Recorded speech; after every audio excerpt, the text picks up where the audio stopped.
Mission des valeurs. Les valeurs, c'est quoi? C'est bien sûr notre foi, mais pas seulement. Mais pas seulement. La transmission des valeurs ne se limite pas à l'évangélisation. Dans les valeurs, vous avez tout ce que notre temps a jeté par-dessus bord, la vérité, la franchise, le courage, l'honneur, la loyauté, la bonté, la bienveillance, etc. Ce que nous avons vécu, disons il y a un demi-siècle, et qui n'a plus cours aujourd'hui. Alors ça nous fait de la peine, parce que nous voudrions que ces valeurs soient au goût du jour, parce que nous savons que tout irait mieux si elles avaient toujours cours. Alors c'est un peu pour nous une souffrance, et comme je vous le disais hier, cette souffrance est doublée d'un sentiment diffus de culpabilité. Si les choses ont évolué comme elles ont évolué, c'est bien quelque part à cause de nous, puisque c'est nous qui étions aux manettes. Maintenant on ne l'est plus. Mais dans les 50 ans qui viennent de se passer, c'était nous. Alors, on a échoué à transmettre. Quelque part, nous n'avons pas su maintenir. Eh oui. Alors, voilà, je plante le décor, on va regarder ça ensemble pour y voir un peu plus clair. D'abord, les valeurs, c'est vital. Au moment de l'affaire Dutroux, c'était en 1996, le cardinal Danils avait eu cette phrase magnifique. Quelque chose est brisé au fondement de notre société. Les valeurs, ce sont les murs porteurs de notre société. Et c'est pour ça qu'elle va si mal, parce que les murs sont fissurés. Quelque chose est brisé au fondement de notre société, la nappe phréatique est empoisonnée. Les dépaillères qui sont allés au Cambodge, on a vu récemment leur magnifique film Les Pépites, le souvenir d'enfants, etc. Ils sont arrivés 10 ou 15 ans après l'épisode des Khmers rouges. Les Khmers rouges, pendant 3 ans et demi, ils ont mis en coupe réglée le Cambodge, ils ont tué 25% de la population. Vous savez, ça fait beaucoup, 25% de la population, ça ferait 15 millions de Français aujourd'hui, 15 millions en 3 ans. Et surtout, ils ont délibérément éradiqué toutes les valeurs traditionnelles, et en particulier le rapport entre les parents et les enfants. On a arraché les enfants à leurs parents et on leur a appris à considérer leurs parents comme des ennemis. Et certains ont même été obligés de tuer leurs parents. Et alors ça a donné ceci que nous racontait Christian Despaillères. Il disait ça à Radio Notre-Dame. Le Cambodge d'aujourd'hui n'a plus de moelle épinière. N'a plus de moelle épinière. Vous voyez le mur porteur. Le peuple est comme hébété. Hébété. Ça, c'est pour situer l'enjeu de la transmission des valeurs. L'enjeu, c'est de remettre debout quelque chose qui vacille, c'est de redonner à la nappe phréatique sa pureté nécessaire. Si la nappe phréatique est empoisonnée, on est tous empoisonnés. Donc ça vaut la peine de réfléchir à comment transmettre. Et nous, vous allez le voir, on est des transmetteurs privilégiés, parce que nous sommes des gens âgés. Nous pouvons dire que nous parlons d'expérience, ce que ne peut pas dire un jeune de 35 ou 40 ans. Il vous assène des vérités, mais il n'a rien sur quoi se fonder. Nous avons 60, 70 ans de vie derrière nous. Et ça nous permet de parler fortement, mais avec douceur et bonté. Transmettre d'abord, transmettre des valeurs qui sont des valeurs spirituelles, ça n'est pas se déposséder. Si je vous transmets une voiture, si je vous transmets une somme d'argent, je m'appauvris pour vous enrichir. Si je vous transmets une valeur, je ne m'appauvris pas. Vous êtes enrichis et moi je ne suis pas appauvri. C'est du gagnant-gagnant. La transmission des valeurs, c'est le cierge dans la nuit pascale. J'allume ma lumière à ta lumière à toi. La mienne est allumée, la tienne continue comme avant. Du gagnant-gagnant. Mais qu'est-ce que je gagne, moi, à transmettre? Ah, celui à qui j'ai transmis, je sais bien qu'il a gagné quelque chose. Mais moi, parce que Jacques, il dit c'est gagnant-gagnant. Alors moi, j'ai gagné ceci.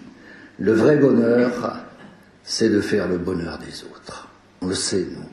On le sait bien. Deuxièmement, cette transmission, et c'est très important. Ça se fait pas d'un coup. Si je te remets une somme d'argent, je te la donne et tu l'as. Si je te transmets une valeur, je sème et ça va pousser. Et il faudra du temps. Ça doit prendre racine. Ça a besoin de grandir. Vous voyez, on a pris l'exemple de la flamme. La flamme, quand on allume, d'abord, ça vacille, ça tremblote. Et puis, il faut un certain temps avant que ça devienne une vraie flamme qui dissipe les ténèbres. Donc, nous semons, et c'est le bon Dieu qui fait grandir. Saint Paul déjà le disait, il disait, moi j'ai semé, Apollos a arrosé, mais c'est Dieu qui donne la croissance. Nous sommes les coopérateurs de Dieu, nous faisons équipe avec Dieu.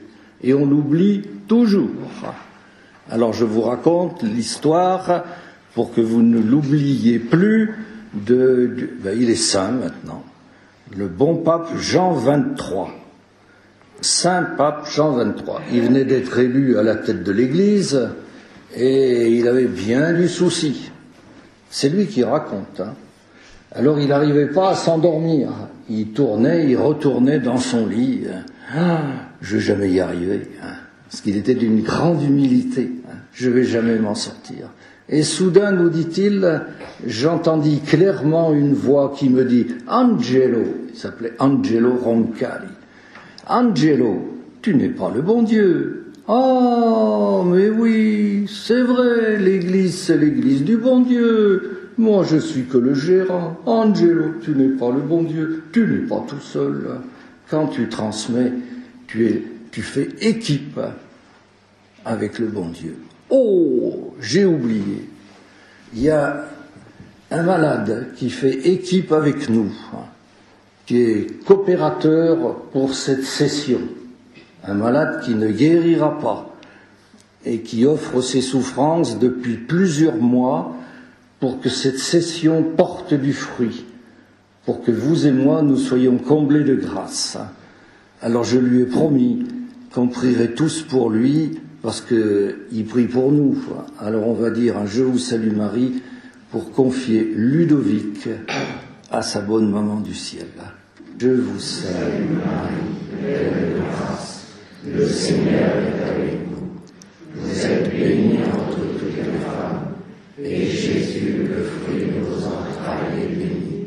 Sainte Marie, Mère de Dieu, priez pour nous pauvres pécheurs, maintenant et à l'heure de notre mort. Amen. Alors, cette croissance que le bon Dieu assure, nous semons, le bon Dieu fait grandir, ça peut demander du temps, ça peut demander beaucoup de temps, et en général, ça demande trop de temps à notre gré. On trouve toujours que ça va pas assez vite. Alors vous noterez bien ceci, le bon Dieu n'est jamais au rendez-vous de nos impatiences. Sainte Monique, la maman de Saint Augustin, elle a prié et pleuré pendant 15 ans avant que le bon Dieu l'exauce et nous donne l'immense Saint Augustin. 15 ans. Saint Vincent de Paul, il y a 16 ans qu'il est prêtre. C'est un ambitieux. Il a quitté ses Landes, il est à Paris, il veut réussir. Il a réussi à se faire nommer aumônier d'une grande maison. Il est aumônier de la princesse de Gondy. Et voici, c'est lui qui raconte qu'en confessant un mourant, soudain, il voit le visage de sa maman. Sa maman qui était toute bonté, toute donnée aux pauvres, aux malheureux. Il revoit le visage de sa mère et tout d'un coup il comprend qu'il fait fausse route. Je me suis trompé. Et ça devient l'immense apôtre de la charité. Mais il a fallu 16 ans d'errance. 16 ans. Ça peut même n'éclore qu'après notre mort. Et ça, c'est plein d'espérance. Notre mort, bien sûr, est pleine d'espérance, mais ce que nous laissons derrière nous. Il y a quelques années, j'entendais à Radio Notre-Dame, un lundi de Pâques, on avait baptisé les catéchumènes pendant la nuit, et on interviewait une jeune femme, et elle disait ceci: « J'aimais beaucoup mon grand-père, j'aimais, donc il est mort, il est mort. Il m'a donné le goût de Dieu. » Il est baptisé aujourd'hui, et le grand-père se réjouit du haut du ciel, du haut du ciel.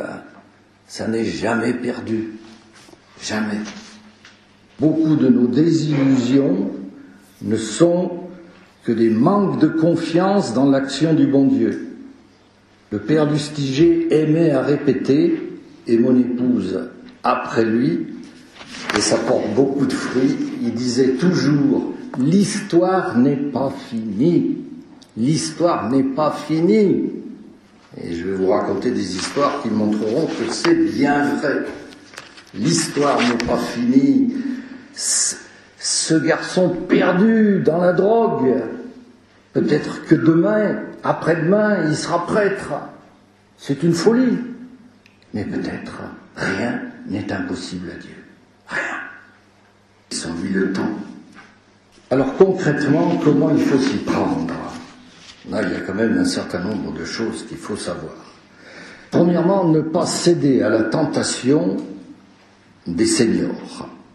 Il y a 2200 ans, on écrivait dans le livre de l'Ecclésiastique, ou dans vos Bibles ça s'appelle aussi le Siracide: « Parle, vieillard, mais avec discrétion, ne sermonne pas à contretemps. » Oh mon Dieu, ça n'a pas pris une ride. Nous, notre tentation, c'est le prêchi-prêcha. On aime sermonner à coups de montant. Si tu savais, mais tu te rends pas compte. Parle, vieillard, mais avec discrétion. Mais avec discrétion, ne sermonne pas. Parle en peu de mots, en peu de mots. Et Saint Pierre nous dit: quand vous rendez compte de votre foi, faites-le avec douceur et respect. C'est dans la première épître de Pierre, au chapitre 3, verset 16. Avec douceur, sans acrimonie, sans reproche. Hier soir, Élisabeth nous a expliqué comment elle avait été touchée par son oncle François, qui la regardait avec bonté, alors que tous les autres la regardaient comme une fille perdue. C'est fondamental.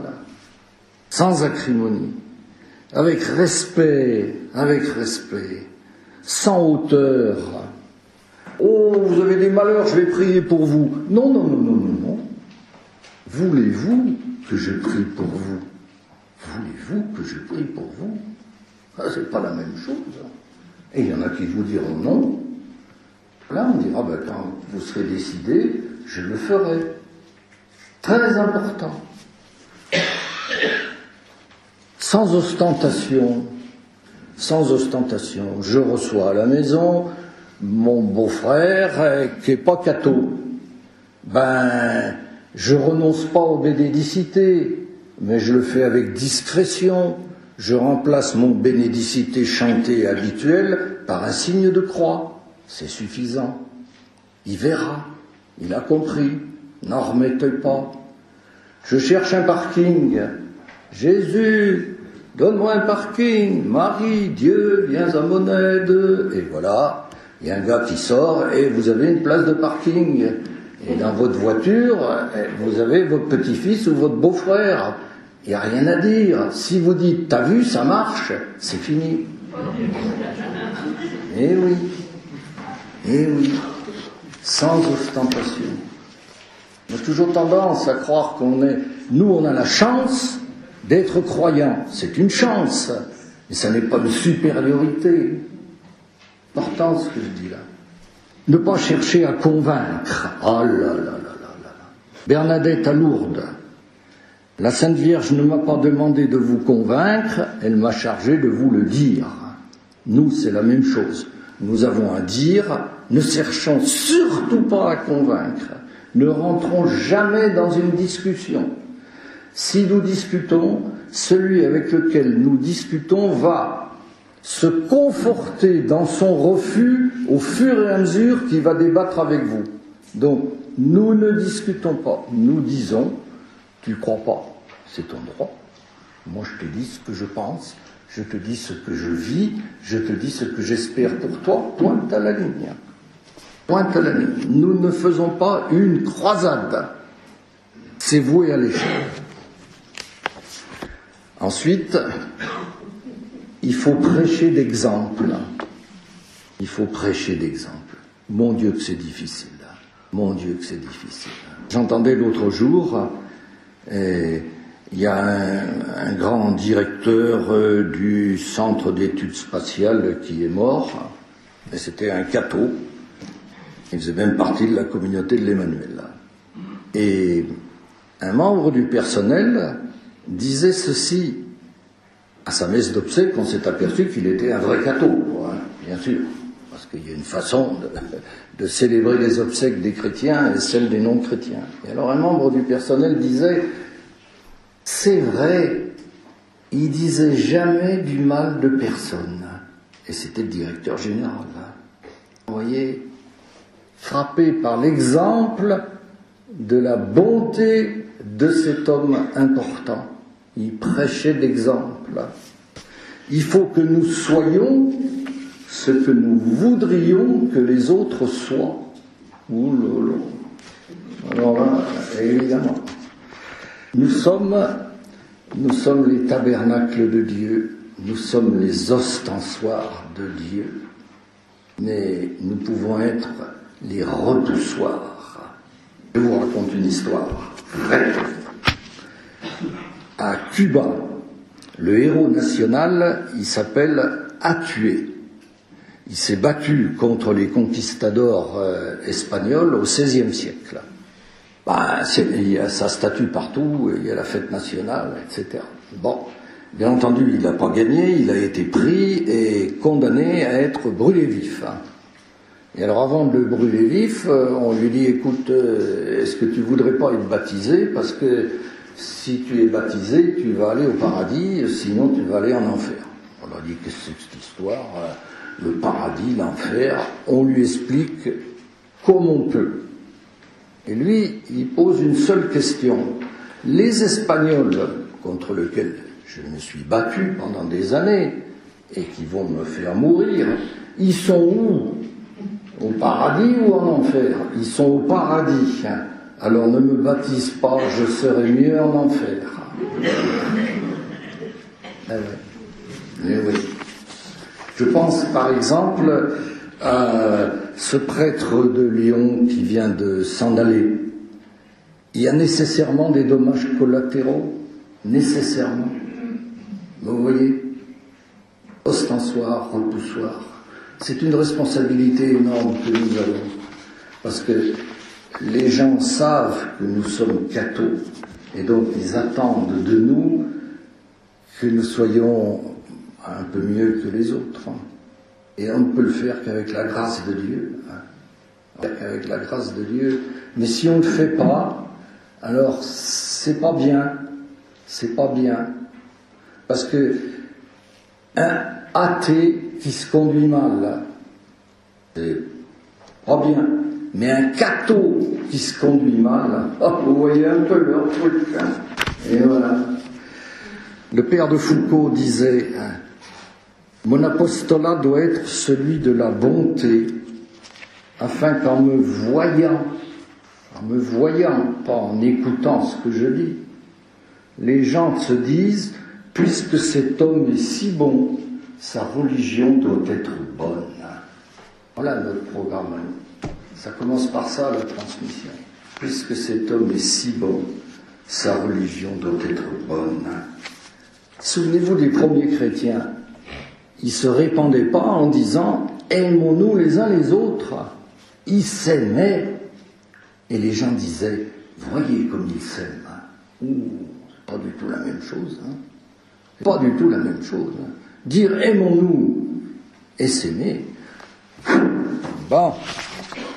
Voilà, Saint Vincent de Paul dont on parlait, il ne s'est pas souvenu de ce que sa maman lui disait, il s'est souvenu de ce que sa maman était. Vous voyez, j'insiste parce que c'est important. C'est important. On croit toujours qu'il faut qu'on cause. Ben non. Ce que j'appelle donc cette transmission par l'exemplarité, ça peut être totalement silencieux. J'ai un ami qui est ingénieur chez Airbus. À Toulouse, c'est très courant. Et il a sur l'arrière de sa voiture un SOS prière. Et voilà qu'il a un accident. Donc le haillon arrière de sa voiture est remplacé. Il n'a plus d'autocollant SOS prière. 3 jours après, à sa stupéfaction, un camarade de bureau lui dit « Dis donc, il y avait un truc sur ta voiture, il n'y est plus. » Alors il dit « Ah oui, attends, c'est SOS prière. »« Oui, c'est ça. Mais pourquoi tu veux les numéros ?»« Oui, ça va pas bien dans mon couple. » Et j'aimerais qu'on prie pour moi. Le gars, il avait vu l'autocollant SOS prière. Et mon ami a découvert avec stupéfaction qu'il avait dans son équipe un catho. Il n'en savait rien. Vous voyez, mettez des autocollants SOS prière. Vous ne savez pas. Les gens sont dans la débine, ils décrochent leur téléphone. Ah, la belle histoire.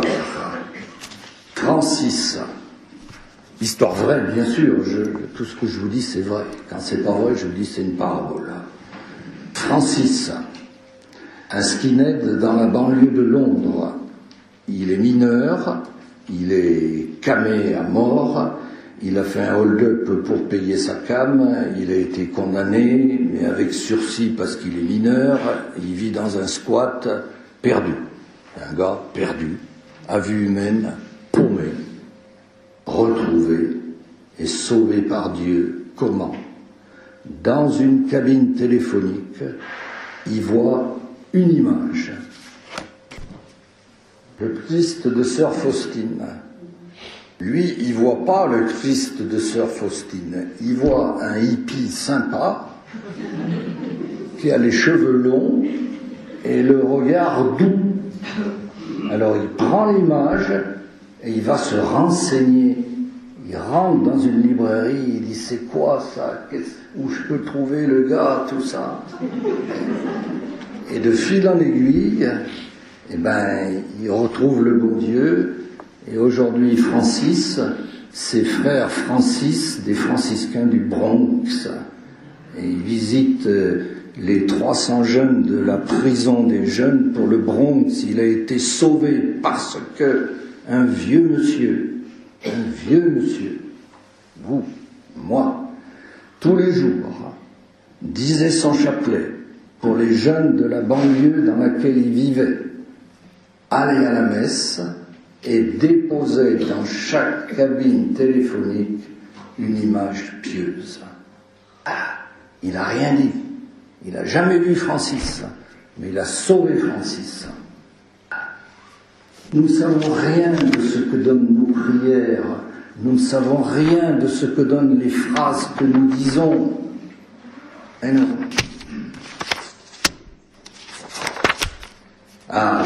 Enfin, je suis obligé de... c'est des grands trucs, hein, vous creuserez derrière.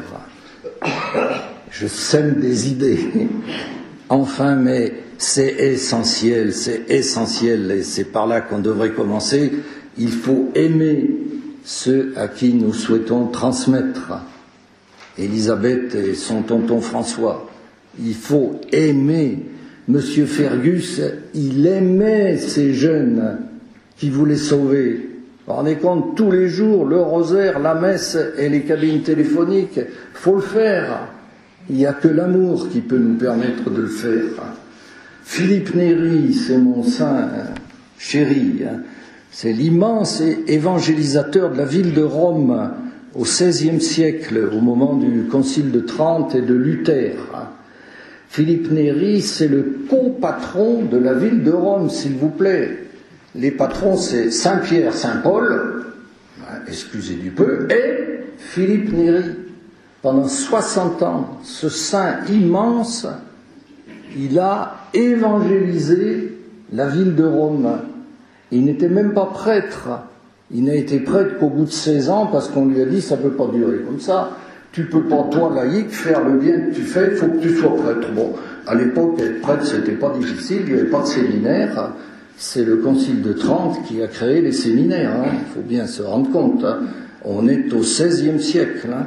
Pendant 16 siècles, les prêtres n'avaient pas de formation spécifique. Donc Philippe Néri, il était chaleureux.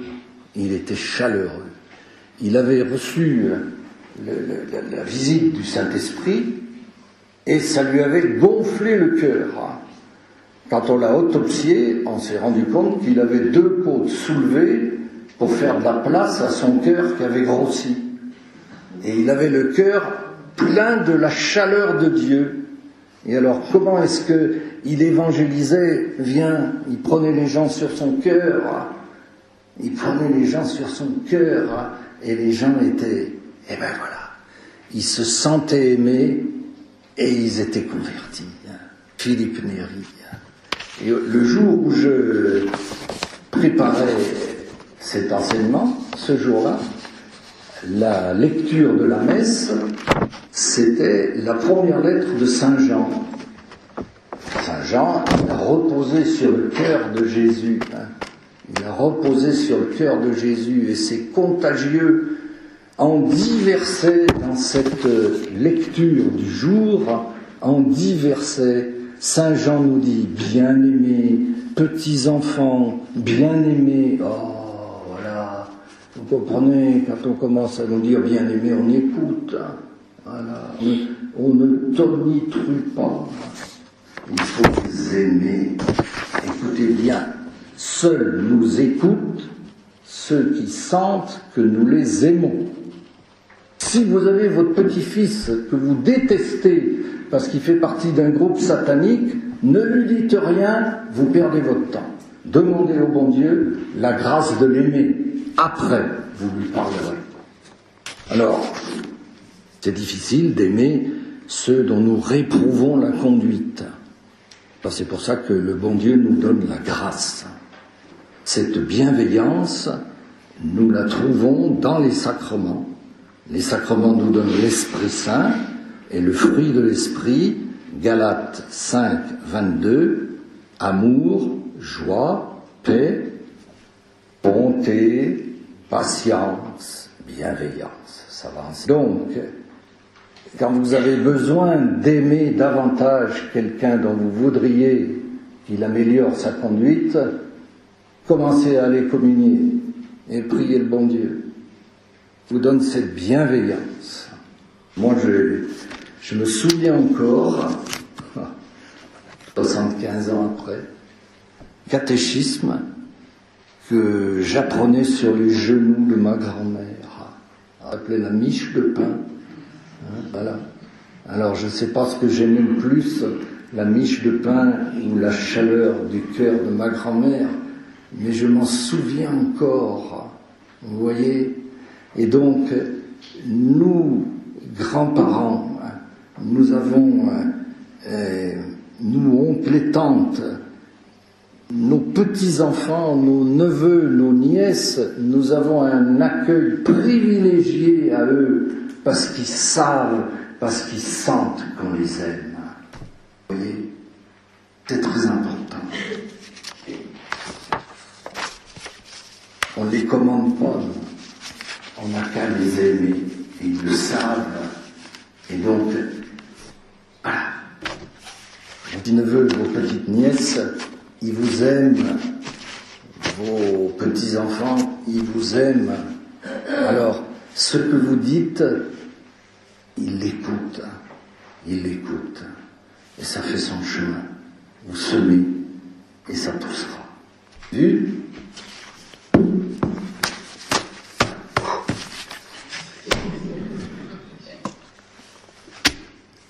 Donc on n'a pas le droit de parler beaucoup, puisqu'on est vieux.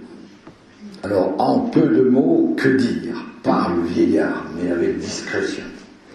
Alors, les peu de mots qui me sont donnés, je vais les utiliser à dire quoi ? Réponse, l'essentiel, sans fioriture, sans complication. Celui qui doit se diriger dans la nuit, vous lui faites pas un cours d'astronomie, vous lui montrez l'étoile polaire. Exemple, l'étoile polaire de celui qui n'a pas la foi. L'étoile polaire de celui qui n'a pas la foi. Jésus t'aime, il t'aime toujours, il te connaît, il veut que tu sois heureux. J'ai vécu ça dans une évangélisation de rue. Je ne l'ai jamais oublié. Moi, j'étais paralysé complètement. C'était dans la grande ville où j'habite, et j'avais qu'une trouille, c'était que les gens de mon entreprise passent et disent, le gars, il est où ? Vous avez vu ? Célèbre. Oh ! Alors donc, je cherchais à me cacher le plus possible. Je m'étais mis tout au fond du groupe qui chantait. On chantait, et puis on allait voir les gens qui s'arrêtaient. Et puis voilà qu'arrive du fond de l'horizon un clochard, un vrai de vrai, un clochard, je ne sais pas s'il avait un chien, mais c'est ce genre-là. Et puis, je me dis, oh là là là là, il s'approche, et il vient près de Jacques. Bon, continue à chanter, il chante avec moi, plutôt il braille avec moi, et puis c'est fini. On s'en va. Alors il me dit, ce SDF, il dit, ah, c'est beau ça, mais c'est pas pour moi, parce que moi je suis pas croyant. Alors écoutez bien, j'ai pas réfléchi, c'est le bon Dieu qui m'a mis sur les lèvres, mais ça n'a pas d'importance, ça n'empêche pas le bon Dieu de t'aimer, ça n'a pas d'importance, ça n'empêche pas le bon Dieu de t'aimer.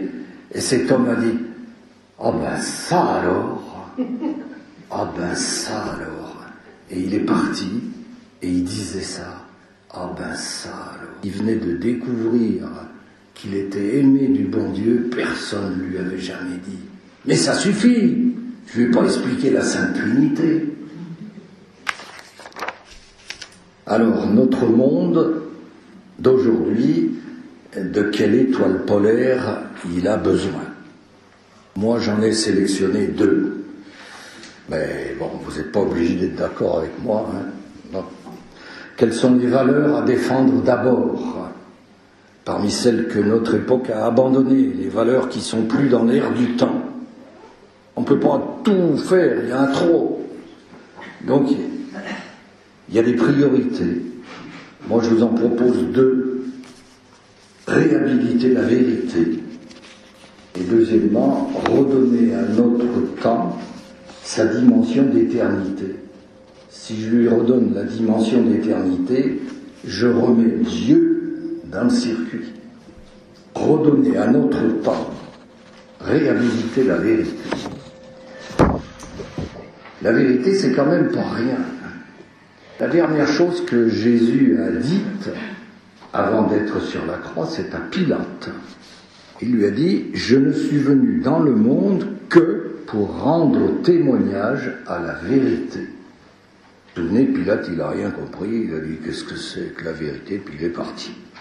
Et le diable, qui largement tient les manettes dans notre monde d'aujourd'hui, c'est le prince du mensonge. Donc, la question de la vérité est une question importante. Je lis dans le psaume 100, ou 101 selon vos Bibles. Ça a été écrit il y a 2500 ans. Le diseur de mensonges, je ne le souffrirai pas devant mes yeux. Pas de place en ma maison pour le faiseur de tromperie. On a fait du chemin depuis, hein. On n'en est plus là du tout. Du tout. Le mensonge est absolument toléré et la vérité démonétisée. Exemple, en 2015, Volkswagen s'est fait prendre la main dans le pot de confiture et on a vu qu'il trichait, et il l'a avoué, sur ses émissions de CO2. Alors attention au choc en retour. Hein, pas de place dans mon garage pour le faiseur de tromperie. Mais pas du tout. 2015, hein, 2016. Jamais Volkswagen n'a vendu autant de voitures.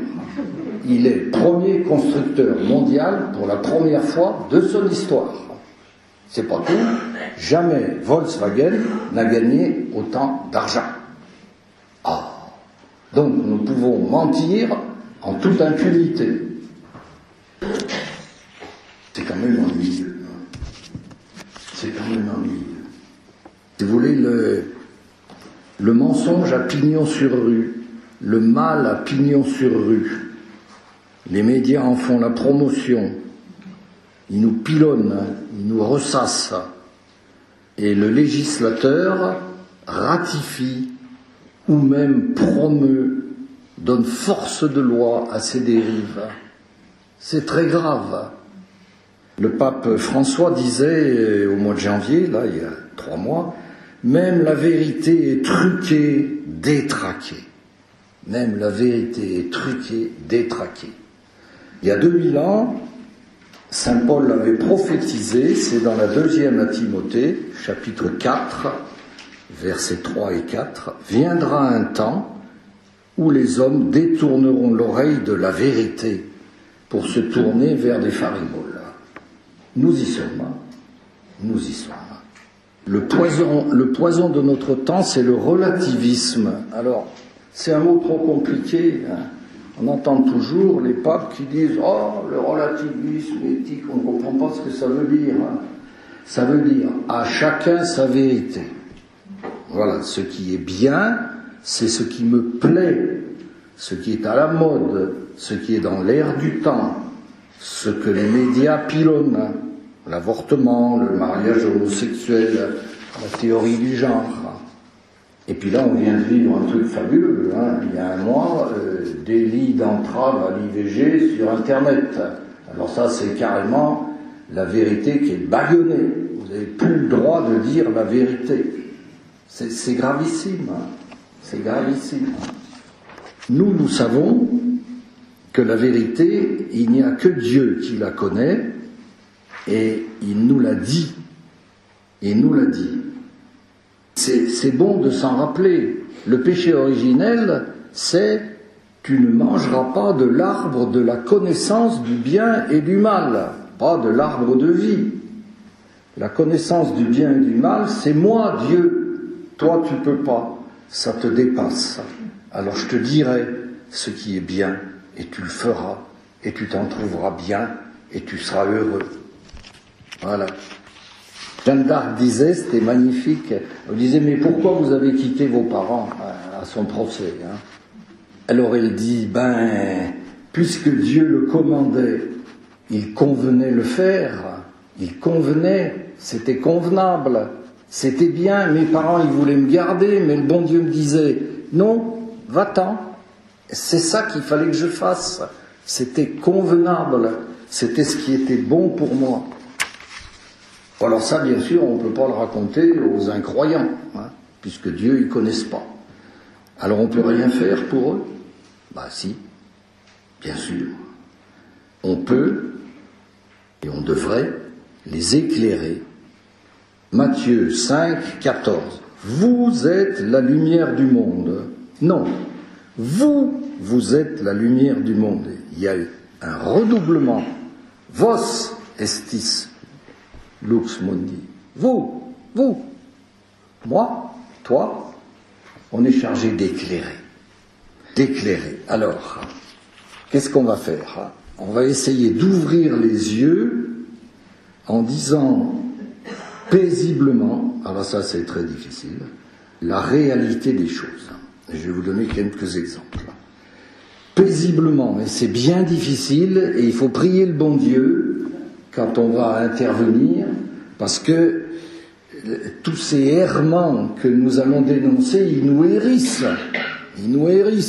Donc on a beaucoup de difficultés à rester calme.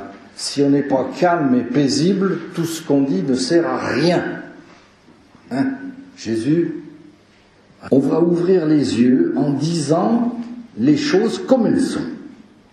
Et sans aucune discussion derrière. Oui, mais je suis chargé de te le dire, je te l'ai dit, ça suffit. C'est très important. Hein? Si vous discutez, vous avez perdu votre temps. Alors, exemple, l'euthanasie. L'euthanasie, ça n'est pas la mort dans la dignité. L'euthanasie, pour celui qui est euthanasié à sa demande, c'est un suicide assisté. C'est indiscutable. Ça change déjà un peu l'approche des choses. Hein. Et pour celui qui euthanasie, c'est un meurtre. Et c'est comme ça, on ne peut pas dire autrement. Fumer un joint, c'est vos petits-enfants, ça. Nos petits-enfants. Trop cool. Le cannabis, c'est inoffensif, papy. C'est pas cher. C'est un bon rapport qualité-prix. Mais non, mon petit bonhomme, c'est pas vrai, ça. C'est pas vrai. Le cannabis, il est peut-être pas cher, parce que c'est l'antichambre de drogue de plus en plus dure. C'est un appât pour que tu deviennes accro. Quand tu seras accro, tu paieras très cher, de plus en plus cher, des drogues qui te détruiront. C'est pas vrai non plus, et je continue à m'adresser aux jeunes, que le top du bonheur, c'est de faire l'amour quand je veux, avec qui je veux, chaque fois que j'en ai envie, en étant bien sûr protégé. Non. Dire non au vagabondage sexuel, c'est pas être ringard, c'est pas être coincé, c'est être maître de soi, ne pas être esclave de ses pulsions. Pas rien, ça. C'est pas rien. Être maître chez soi. Et être heureux. Mais si. Psaume numéro 1. L'entrée du psautier. Il est beau. Écoutez bien ma traduction. Elle n'est pas de moi. Elle est de Monseigneur Garonne, un ancien évêque de Toulouse. Ça s'invente pas, ça. Il s'appelait Garonne et il avait été nommé évêque à Toulouse. Heureux l'homme qui sait dire non aux maximes du monde qu'il ne suivra pas, non au chemin du mal dont il s'écarte. Heureux.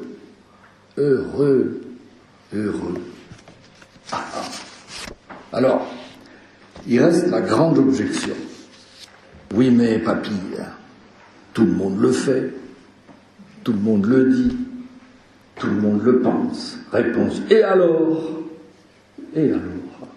Ça n'est pas parce que l'erreur se généralise qu'elle devient vérité.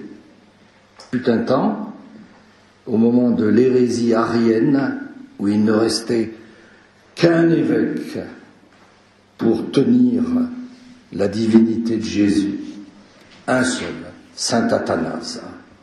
Il l'a payé de 5 exils. Il était tout seul. Et c'est lui qui avait raison. C'est pas parce que tout le monde le dit, c'est pas parce que tout le monde le pense, ça ne prouve rien. La loi le permet, c'est légal, oulala. Alors là, ça n'est pas parce que c'est légal que c'est bon. Si demain le cannabis est dépénalisé, est-ce qu'il cessera pour autant d'être nocif? La légalité d'un acte n'a strictement rien à voir avec sa bonté. Alors, il y a 2000 ans déjà, saint Paul disait, c'est Romains 12, 2. Vous irez voir, ne prenez pas pour modèle le monde d'aujourd'hui, mais discernez ce qui est bon. Discernez, faites le tri. Ne laissez pas les autres faire le tri à votre place. Alors bien sûr, c'est pas confortable parce qu'on est à contre-courant. Et Jean-Paul le disait à des jeunes, pour que vous soyez chrétien, il vous faut de l'héroïsme. Oui, mais la grâce de Dieu est là pour nous donner cet héroïsme. C'est très important. Tout seul, on n'y arrive pas. Les jeunes non plus. Mais Dieu va te donner.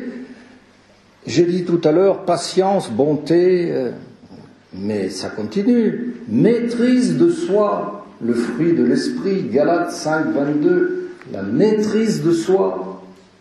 Voilà. Alors, Gustave Thibon disait, le grand philosophe chrétien, qui est mort il y a 25 ans, je pense, il était notre contemporain. Il disait, être dans le vent, c'est l'ambition de la feuille morte. Si on arrive à dire ça à ses petits-enfants.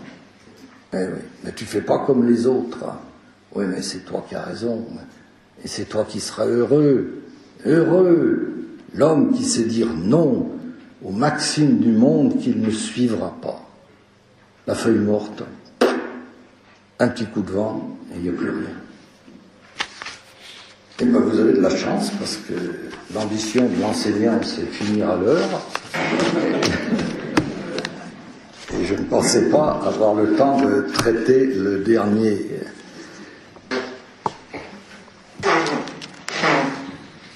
Essayez de redonner à notre temps sa dimension d'éternité. Alors c'est pas un scoop de dire que l'homme d'aujourd'hui est profondément malheureux. Il n'y a qu'à regarder la consommation de tranquillisants. Surtout chez nous, en France, il paraît qu'on est champion d'Europe. Et pourquoi l'homme est profondément malheureux? Parce qu'on l'a amputé de sa dimension d'éternité. On a tiré une grande fermeture éclair sur le ciel et on a dit circulez, il n'y a rien à voir. C'est ça l'apostasie de notre temps.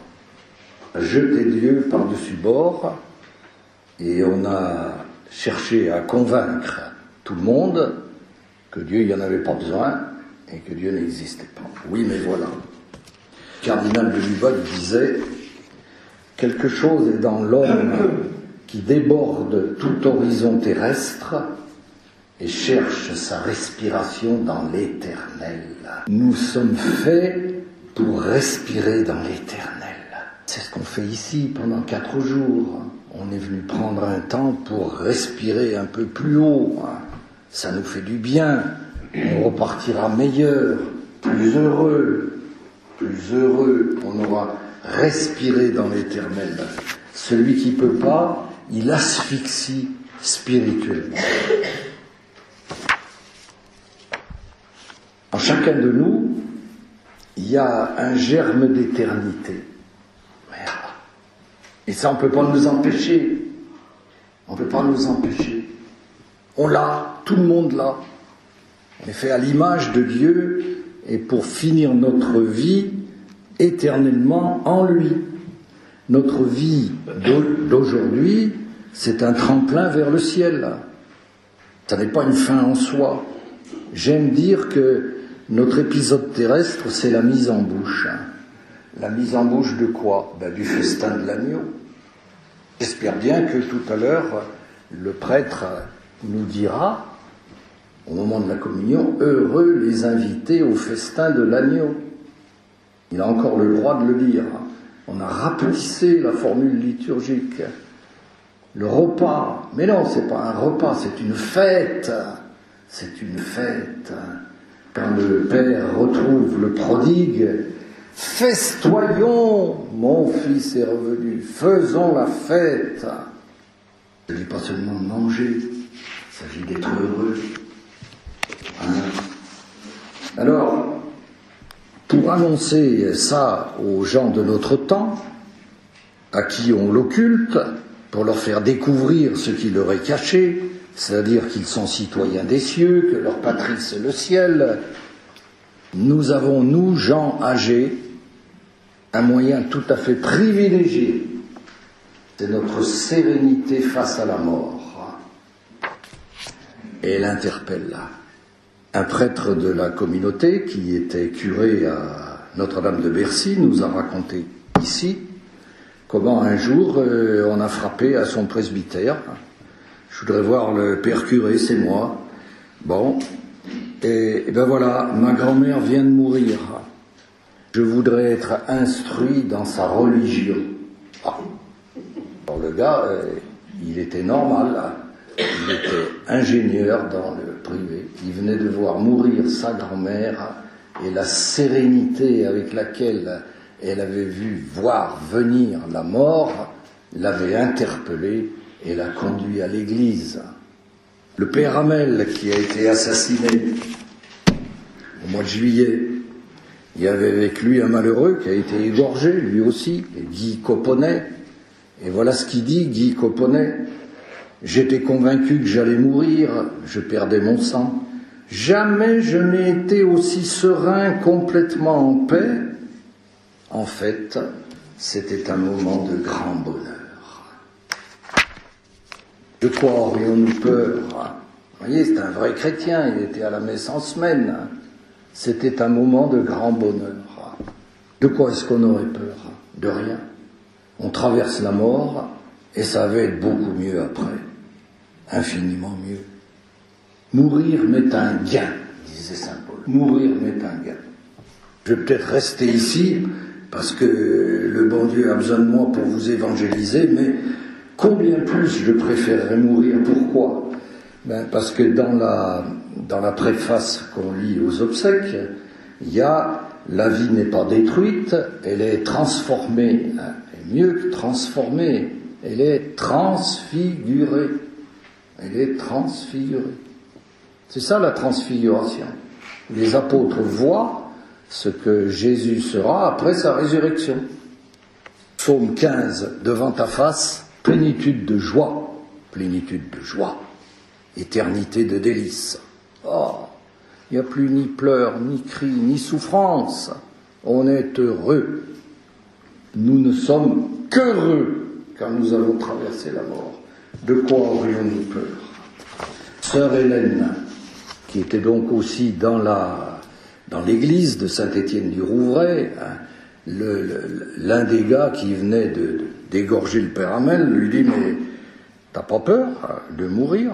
Il m'a dit « Non, j'ai pas peur, parce que je crois en Dieu et que je sais que je serai heureuse. » Je sais que je serai heureuse. Et au bout, on nous parle de la mort, parce que, à nos âges, on est dans les faubourgs. Oh. Alors n'éludons surtout pas la question. Si on peut dire, comme sœur Hélène, parce que je crois en Dieu, je n'ai pas peur de mourir, parce que je sais que je serai heureux, mais vous pouvez y aller, c'est prodigieux. C'est prodigieux, ça interpelle. Vous ne pouvez pas l'empêcher, ça. Je vous ai apporté des trucs concrets. Si vous avez l'intention il faut mettre l'accent sur le bonheur, sur la joie. Ne dites pas « Papy est mort, où il est papy? Au ciel ». Non. il est dans la maison de Jésus et il est heureux parce qu'avec Jésus, on est heureux. Ah, c'est complètement différent. Vous voyez, s'il est au ciel, papy, quand il pleut, il va tomber. Hein. Eh oui, quand on prend le téléphérique, on va retrouver papy. Ben non. Papy, il est heureux. Ça, c'est... Voilà. Faire part chrétien, c'était le cardinal Danils qui l'avait proposé. Vous en aurez quelques exemplaires si vous le souhaitez. Monsieur ou madame est entré dans la joie éternelle. Son épouse, ses enfants, etc. etc. Son épouse, ses enfants, attention, vous invite à partager leur peine et leur espérance. Oui, on a de la peine. Oui, on a de la peine. Et il ne faut surtout pas dire « Ouais, moi, je suis catho, moi, c'est beau. » Non, je pleure aussi, mais mes pleurs sont traversés par l'espérance et ça fait un arc-en-ciel. Oh, c'est beau. Oh, vous voyez tout ça. Donc, faire part chrétien. Vous serez morts, nous ne serons plus là, mais nous pouvons encore témoigner. Croyez-moi, ça fait quelque chose. Hein. Monsieur est entré dans la joie éternelle. Ah oui, quand même. Quand même. Nous, sur notre caveau, on a fait graver ceci. Je suis la résurrection et la vie. Celui qui croit en moi, même s'il meurt, vivra. Jean 11, évangile de la résurrection de Lazare. Mais quand vous vous promenez dans les allées d'un cimetière, où il y a de moins en moins de croix, et que vous lisez « Celui qui croit en moi, même s'il meurt, vivra », on a déjà eu des retours, nous. Hein. Ah oui, ah, c'est bien le truc. Ça interpelle, ça interpelle. Si vous voulez, ce sont des petits trucs qui font que l'homme contemporain qu'on oblige à vivre en rase-motte, tout d'un coup, un instant, il lève les yeux plus haut, vers les choses d'en haut. Et alors, quelque chose va s'éveiller en son cœur. Pourquoi ? Parce que c'est là-dessus que je veux vous laisser. Parce que c'est là-dessus que je veux vous laisser. Le cardinal Etchegaray disait, eh bien, il y a toujours en l'homme une parcelle de son être, si petite soit-elle, exposée au soleil de Dieu. Car nous semons à petits mots, de notre mieux en étant le moins médiocre possible, car nous semons la terre dans laquelle nous semons n'est jamais totalement stérile. Je dis, c'est pas la peine, il est étanche. Une petite parcelle exposée au soleil de Dieu. Ça, il faut que vous le notiez, parce que, si vous voulez, notre espérance, elle repose là-dessus dans la transmission. Il y a une petite parcelle qui est prête à recevoir ce rayon de soleil que moi j'aimerais transmettre. Quelle espérance! Gloire à toi, Seigneur.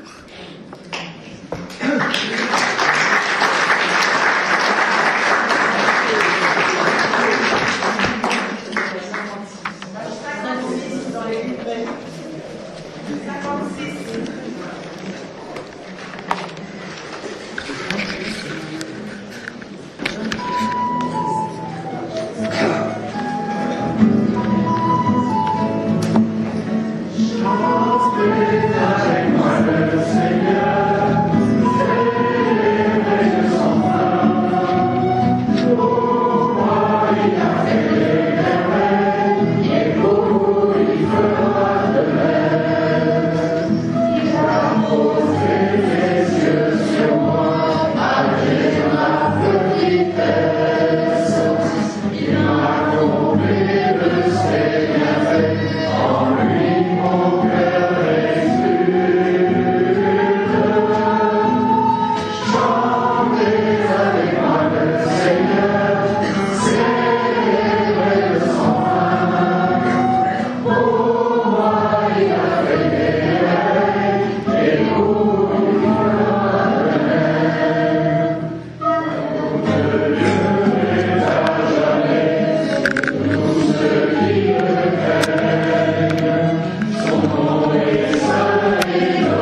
sans fin.